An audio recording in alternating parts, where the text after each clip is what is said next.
This is a film about corruption. The story of a tiny elite secretly enriching themselves by exploiting a country's natural wealth at the expense of its people.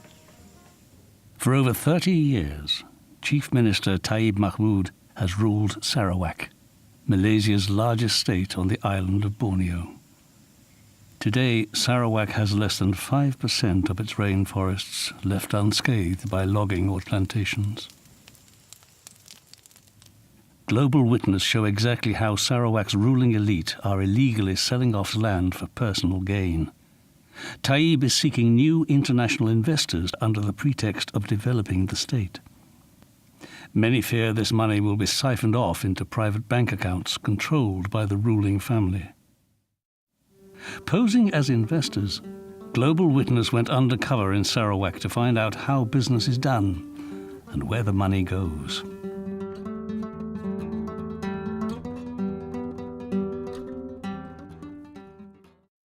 Although we approached the government directly, officials sent us to members of Taib's own family.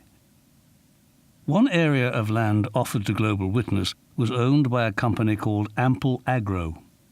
The company belongs to Taib's first cousins, the Abdul Rahman sisters, daughters of Sarawak's previous chief minister. Ample Agro belongs to my family. Right. But my sisters, the 4 elder ones, are in the company. Yeah. Yeah. Okay. The Land and Survey Department. Okay. Yeah, they are the one that issues this license. Of course, it's from the CM's directive, but I can speak to the CM very easily. Can you? Yes. And do you think he will agree to it? Yeah. He was the one who gave us that land. Okay. Yeah. He's my cousin. So. His family? Yeah. His mother and my father are sisters and brothers, siblings. Oh, okay. Yeah. Okay, So he's my first cousin, so it's quite easy. Actually, there are 8 of us, 8 girls in the family. Yeah. So we're splitting all the companies among 8 sisters. So that's why I wanted to introduce you to my elder sister. And she's Nolia. Nolia. Okay. Yeah, but you know is she the MP for Tamil Marriage? Nora is the MP. Nora, okay. Who's But Nolia? Nolia is the eldest. Okay. She's the one that's looking after the constituency for my sister. You're proposing basically Ample Agro, which is your company, okay, sell your company rather than the land, and your company owns the land. Yes, I bought the company as a shell company for this land. Buying Ample Agro meant we would acquire 5,000 hectares of forest to clear for palm oil. The land is home to many indigenous communities, some living in the area for more than a century. Owners of Ample Agro include the MP for Tanjung Manis, Nora Abdul Rahman. Another joint owner is the sister-in-law of Malaysia's Prime Minister, Khadijah Abdul Rahman. To sort out the deal, the sisters put us in touch with their lawyer, Alvin Chong. Alvin represents the state government and many prominent companies with close links to Taib's family. They are daughters of the former Chief Minister of Sarawak. You are talking to people of substance, people who have assets in the hand, okay? Now, asking price. Okay. What are you asking for it? 4,000 per hectare, per acre, sorry. Right. But 4,000 per acre. Okay. This sale price would pocket the sisters a $16 million profit on land given to them by the Chief Minister in 2010 for a token sum of just $300,000. This is just the tip of the iceberg. Leaked land registry documents suggest that companies linked to Taib's family control nearly 200,000 hectares of land, an area twice the size of Hong Kong, with a market value of $500 million.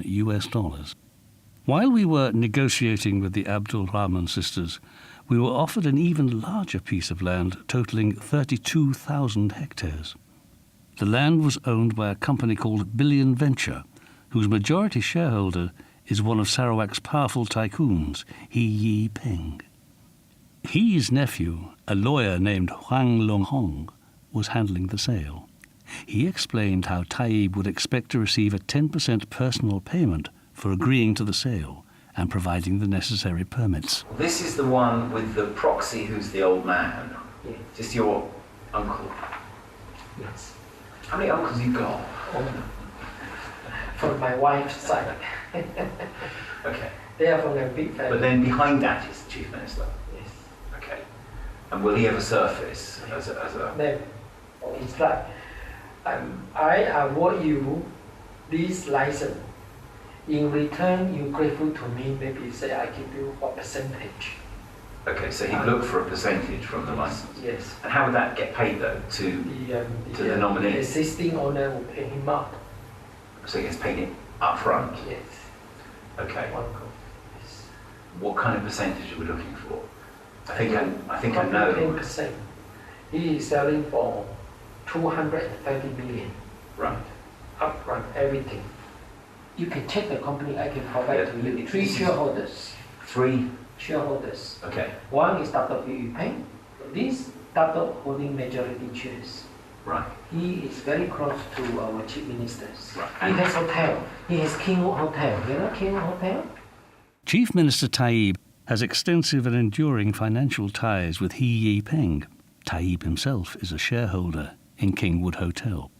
Giving bribes to Taib in exchange for official permits appears to be standard practice. What we saw during our investigation was corroborated by several independent sources, including a high-ranking government official and a logging company executive.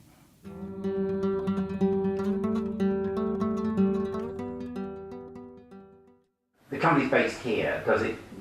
Are you expecting it to be purchased here or funds purchased here? I mean, what's the mechanism? Well, there are different ways of doing it. Some Yeah. people do it this way. Certain portions are paid here, and Yeah. the balance of it can be paid in Singapore, Right. outside. Why they do that is to save on the RPGT. Yeah. Because any land-based company, Sorry, what's RPGT? real property gains tax. So in order to save on the RPGT, only a certain portion is paid here and the other portion is paid. Okay, so and you pay will the be 10% on the portion paid here. Yes, and the one that's paid outside you don't get tax, because you don't declare that. The proposed payment is illegal, punishable by up to 3 years in prison. Now, have you done? I mean, it's fairly standard doing it through Singapore. Yes. Okay. You will have to do 2 sets of agreement. One in One Singapore. from here and one to cover. It's done here. Both agreements are done here. Okay. But the other one specifies the full amount where the details are spelled out. Okay. Whilst the ones here is only just for the portion that's here. And can you assure me that we won't fall foul of anything doing it that way? No, it's been done. It's been done. It's been done before. Selling of the shares Yeah. could be deemed a disposal of Right. the asset, Yes. therefore attracting real property gains tax. The troubling part to this is going to be a huge RPGT, all right? She said we need to do effectively a duplicate transaction, one for here, for submission here, and then another one. Which is a nominal value, A nominal value. and one, the substantial value, is Yeah. offshore. This deal shows how money due to the state is stolen and hidden overseas. Malaysia has the world's 3rd largest flow of capital flight, losing the country an estimated $285 billion between 2001 and 2010. A great deal of this money is rumoured to flow through private bank accounts in Singapore. Everybody so far we've spoken to prefers Singapore. Yes, for some very obvious reasons. Now, is there no communication between Singapore and here? That's why we choose Singapore. The Singapore Most government, important, you know. the Singapore government has a China wall, and they will not Firewall. Yeah, they will not tell the Malaysian government not. Is that because the Malaysian government don't ask them They asked and they've been turned down. and they get told turn down? Yeah, sorry, it's none of your business. They are the new Switzerland. Jurisdiction by choice for people like us. We operate Singapore accounts too, You can. both personal and corporate entities. In addition to tax evasion, Alvin also suggests a method to give foreign investors total control of companies, in violation of Malaysian law. Let me highlight something to you first. Okay. Before you and your client Yeah. or even going to talk specific terms, Yeah. you have to overcome one major hurdle. How are you going to manage the 51%? 51% of the shareholding Of the shareholding. must be held by Malaysian citizens. I can put into place a mechanism to control the local shareholding. We create a lending situation Yeah. where your foreign party advance money to them, the whatever million, Right. and in turn their shares is charged as security. Okay, that's interesting. Yeah. Okay, that's interesting. To your party, so your party holds the original share certificates. They have a lien over it. They have a charge over it. How enforceable is that charge? Oh, very enforceable. Now, should we call this person effectively a kind of nominee, really? It has to be. It is indeed. It is a nominee. Yes. Okay, this nominee is likely to be. Okay, all these instruments that I'm creating, Yeah. it's not going to be done here. It's going to be locked up somewhere In Singapore. in Singapore. Why? Because the local law says that the local shareholders have to declare that they are not holding the shares on trust. You do it in Singapore, that it won't surface, and the nominees is not going to keep a shred of paper. I think your ideas for nominees or proxies or whatever is Very attractive, well. I think it's very practical. it's very thought through. Oh, it is. I put it to use many a times.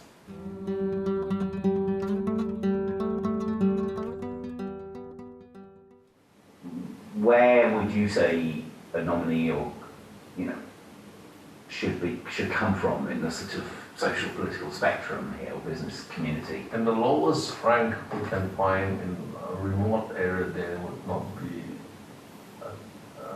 distracted by clever advices. What I normally do is to tell you some trade secrets as such, but we find some guys who they're villagers or whatever, sign up all this stuff to us. We can't even reach them. They wouldn't know how to find a lawyer, wouldn't they? I suppose it solves some of the problems in terms of It's cheap, it's really cheap. Can you imagine the villager comes to town and you say, I'm giving you 10,000 bucks. My God. yeah. He's going back to the village, he'll be the one-eyed man who's king in the land of the blind, Taib's inner circle repeatedly expressed a sense of personal entitlement to Sarawak's land and resources, and showed contempt for its indigenous people. What we had was a state land, okay? Even though it's a state land, any land in Malaysia, the minute, they're pretty naughty people. The minute they hear land is naughty people, okay. they try to make money. So the minute they hear, they have people in land and survey department who would tell them, look, this land has been given, has been titled to this company to do all farm and whatnot. They'll plonk themselves there. Technically, they cannot claim at all, but they could make life difficult if you don't accommodate them. They may, They may harass you, that's all. That's all. They are In what actually way? squatters on the land, because the land doesn't belong to them, it's a government land. So they're squatting. Now that you've been out, like in the Styrian Hall, they're very, very poor, and when leaders come, they look at leaders like they're kings. And they always expect some handouts and things like that, And, I'm not making any excuses or whatever, but, if you look at the good that he's done for the state, it outweighs all the things that people have said about him. I know people are talking about him being corrupted and all, but I think who isn't in this world? Well, when they're leaders.